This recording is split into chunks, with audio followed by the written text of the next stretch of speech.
The Anderson Financial Group's boardroom hadn't changed in the 20 years since our father first brought me here.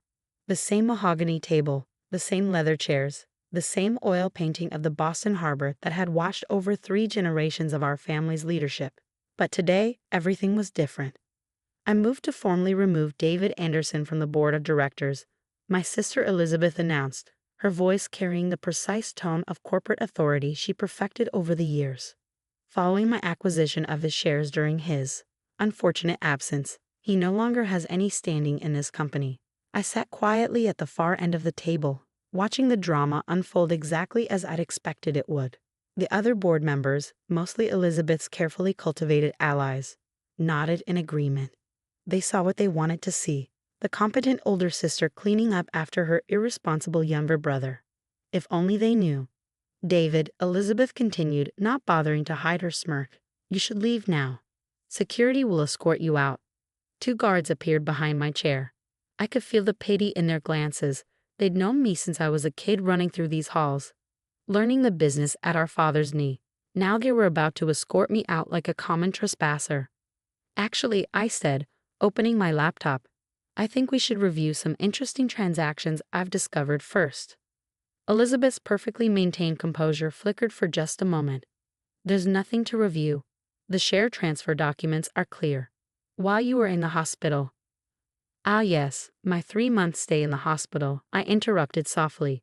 When I was fighting for my life after that mysterious car accident, the perfect time to arrange a share transfer, wouldn't you say? The room temperature seemed to drop several degrees. I looked around the table, meeting each board member's eyes in turn.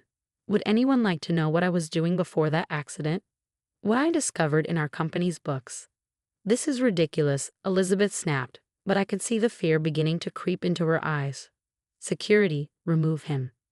Touch me, I said to the guards without looking back, and the SEC gets an email containing everything I found, including the real reason behind Dad's sudden retirement last year. The guards hesitated.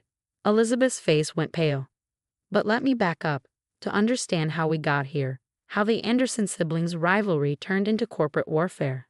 You need to know what happened 6 months ago, when I first noticed something wrong with our company's numbers. I'd always been the more detail-oriented sibling. While Elizabeth focused on networking and climbing the corporate ladder, I'd immersed myself in the actual operations of Anderson Financial. Every spreadsheet, every audit, every transaction. I knew our business inside and out.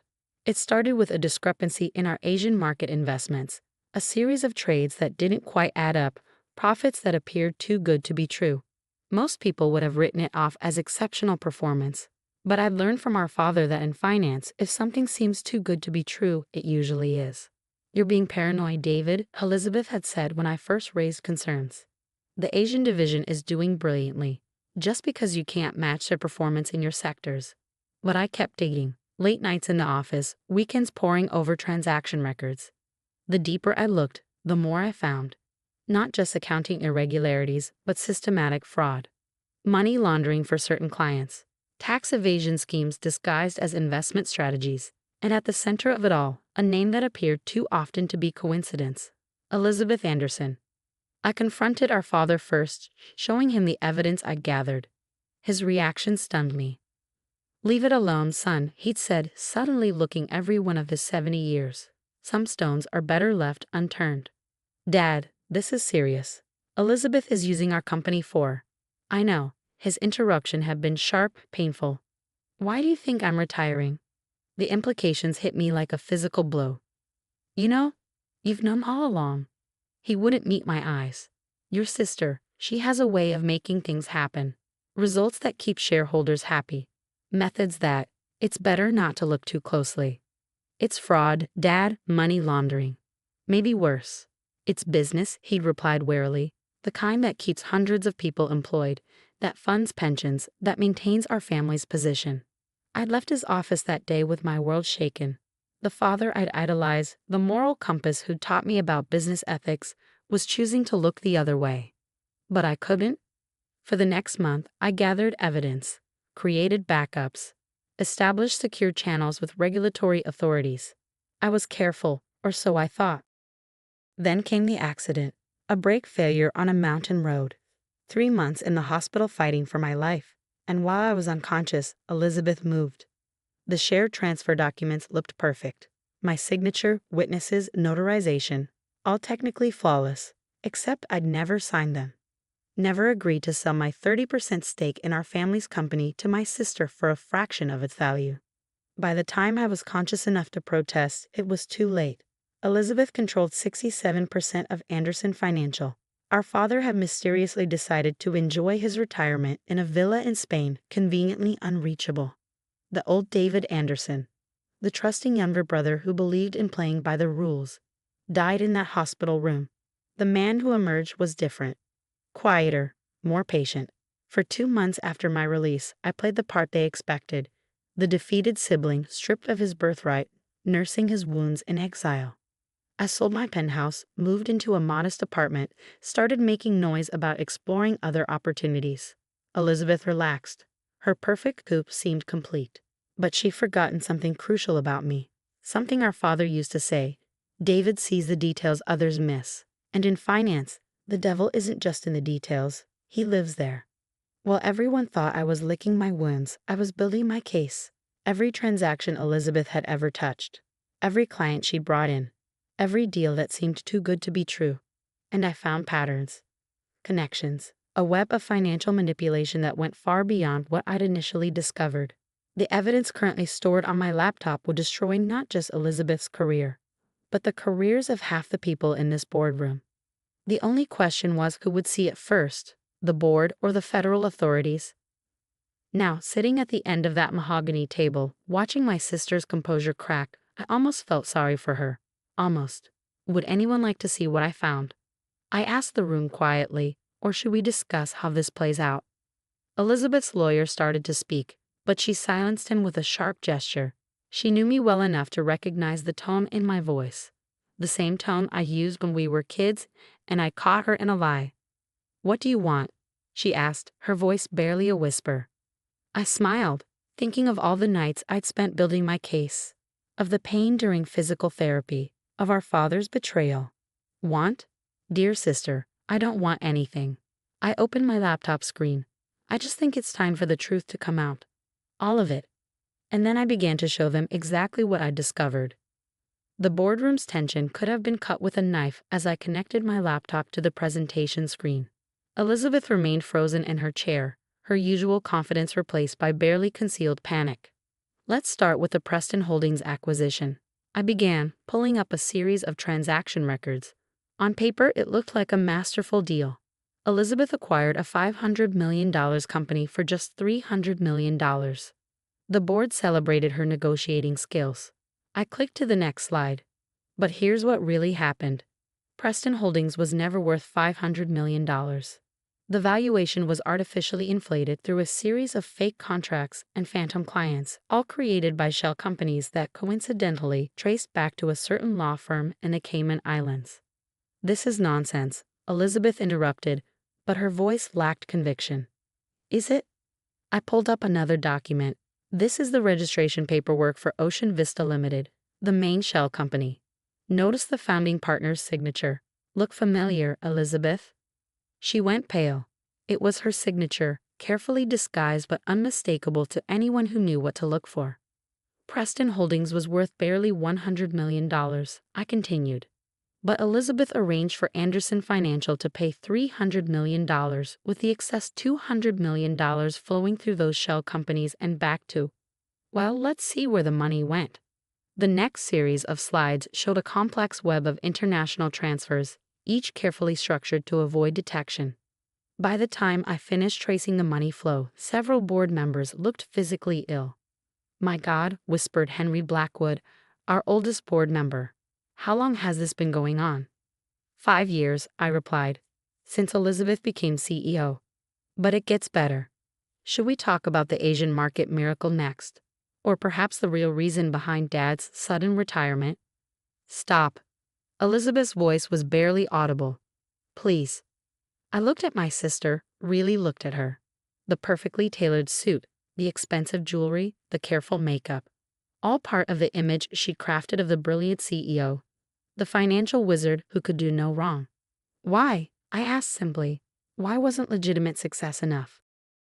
You don't understand, she hissed. The pressure, the expectations. Do you know what it's like being a woman in this industry? Having to be twice as good, twice as successful. So you decided to cheat, to steal, to try to kill me when I got too close to the truth. The boardroom erupted in gasps. Elizabeth's face went from pale to ashen. That's right, I continued, my voice hardening.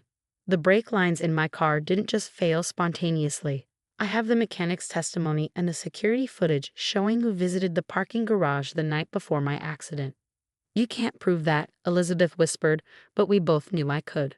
I turned to address the board directly. While I was in the hospital, fighting for my life, my dear sister arranged to have my shares transferred to her control. The signatures are forgeries, the witnesses were bribed, and I have proof of all of it. What do you want? Henry Blackwood asked, his voice heavy with the weight of betrayal. The authorities should be here any minute, I finished for him. I contacted the SEC and FBI last week. They've been building their case independently, verifying everything I discovered. As if on cue, the boardroom doors opened. Federal agents streamed in, led by a stern-faced woman in a dark suit. Elizabeth Anderson, she announced. I'm Special Agent Sarah Martinez. We have some questions about your financial dealings. What followed was a blur of activity. Elizabeth was led away in handcuffs, her lawyer frantically making calls. Board members were served with subpoenas. The company's servers were seized. But before Elizabeth reached the door, she turned back to me. You've destroyed everything, she said bitterly. The company, the family name. No, I corrected her quietly. You did that. I'm just bringing back the truth. Hours later, after the agents had finished their initial sweep, I sat alone in my father's old office. The sun was setting over Boston Harbor, casting long shadows across the space where I'd spent so much of my childhood. My phone buzzed. A message from Dad in Spain. Is it done? Yes, I replied. Elizabeth's been arrested. The truth is out. His response came quickly. I should have listened to you sooner. I'm sorry. I stared at those words for a long time, thinking about family, loyalty, and the true meaning of legacy. Then I began typing. Come home, Dad. We have a company to rebuild. The next few months were a whirlwind of change. Elizabeth pleaded guilty to multiple federal charges, accepting a 15-year sentence rather than face a public trial. Several board members resigned in disgrace. The company's stock took a heavy hit when the news broke. But something unexpected happened too. As we cleaned house and implemented new transparency measures, clients began returning. Many had suspected something wasn't quite right under Elizabeth's leadership, but hadn't known where to turn. I was named interim CEO, though I insisted on an independent board majority and external oversight. The lessons of power concentration were not lost on me. 1 year later, I sat in that same boardroom where the confrontation had taken place. The mahogany table still gleamed, the harbor painting still washed over us. But everything else had changed. Our father had returned from Spain, not as an executive but as an advisor, helping us rebuild trust with long-term clients. He was different now. Humbler, more willing to acknowledge past mistakes. You've done something remarkable, he told me after a particularly successful quarter. You've brought honor back to the Anderson name. Not just me, I replied. Everyone who chose truth over convenience, ethics over easy profits. The company's new slogan, displayed prominently in our lobby, read, Success through integrity. It wasn't just words. We'd implemented stringent oversight measures, established anonymous reporting channels, and created an independent ethics committee. Elizabeth's story became a cautionary tale in business schools, a case study in how the pressure to succeed at any cost can corrupt even the most promising executives. As for me, I kept the modest apartment, drove a reasonable car, and focused on rebuilding not just our company's wealth, but its soul. Late one evening, as I was preparing to leave the office, I received an unexpected letter. It was from Elizabeth, written from federal prison. Dear David, I've had a lot of time to think about what I did, to the company, to our family, to you. The hardest part isn't the prison sentence or the public disgrace. It's knowing that I became everything our parents once taught us to fight against. You were right. Legitimate success would have been enough. I just couldn't see it through my own ambition. I don't expect forgiveness, but I want you to know you did the right thing. Elizabeth. I placed the letter in my desk drawer, next to the photo of our family from happier times. Then I turned back to my work, reviewing audit reports, checking compliance measures, ensuring that what happened under Elizabeth's leadership could never happen again. Because in the end, true success isn't measured in profit margins or stock prices. It's measured in the strength of our principles, in our willingness to stand for what's right, even when it costs us everything we thought we wanted. And sometimes the greatest victory isn't in destroying our enemies, but in rebuilding what they tried to corrupt. The Anderson Financial Group survived its darkest chapter, emerging stronger, more transparent, and more committed to its ethical foundations than ever before. Not because of complex financial strategies or aggressive acquisitions, but because one person refused to look the other way when confronted with wrongdoing. As I finally headed home that evening, I paused in the lobby to read the company's mission statement, newly etched in glass. In finance, numbers tell stories, but character reveals truth. Some stories, I've learned, are worth more than all the fraudulent profits in the world. And some truths, once revealed, can set entire families free.